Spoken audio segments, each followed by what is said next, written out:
This is my take on muscle contractions. The sequence of events leading to muscle action known as excitation contraction coupling.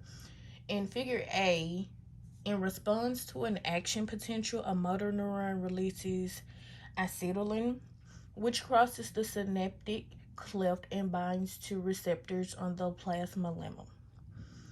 If enough ACH binds, an action potential is generated in the muscle fiber.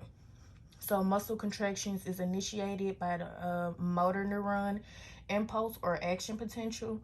The motor neuron releases ACH, which opens up ion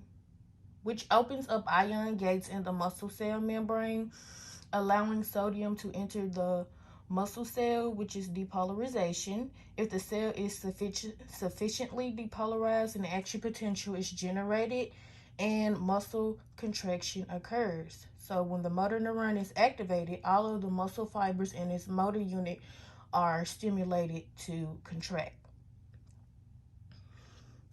In figure B, the action potential triggers the release of calcium ions from the terminal cisternae of the sarcoplasm reticulum into the sarcoplasm.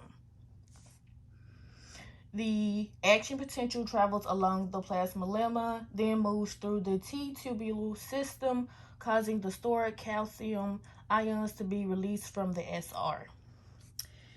In figure C, the calcium binds to troponin on the actin filament, and the troponin pulls tropomyosin off the active sites, allowing myosin heads to attach to the actin filament.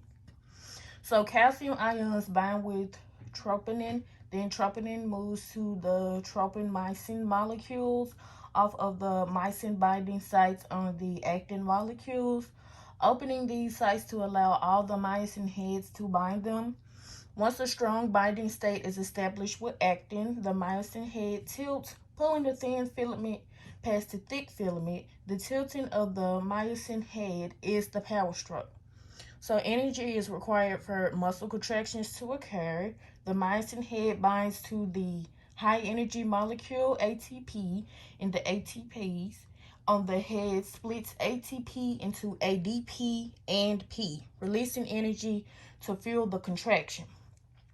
The end of muscle contraction is signaled when neural activity ceases at the neuromuscular junction.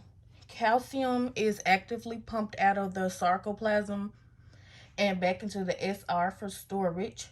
The tropomyosin moves to the cover active sites on actin molecules, leading to relaxation between the myosin heads and the binding sites.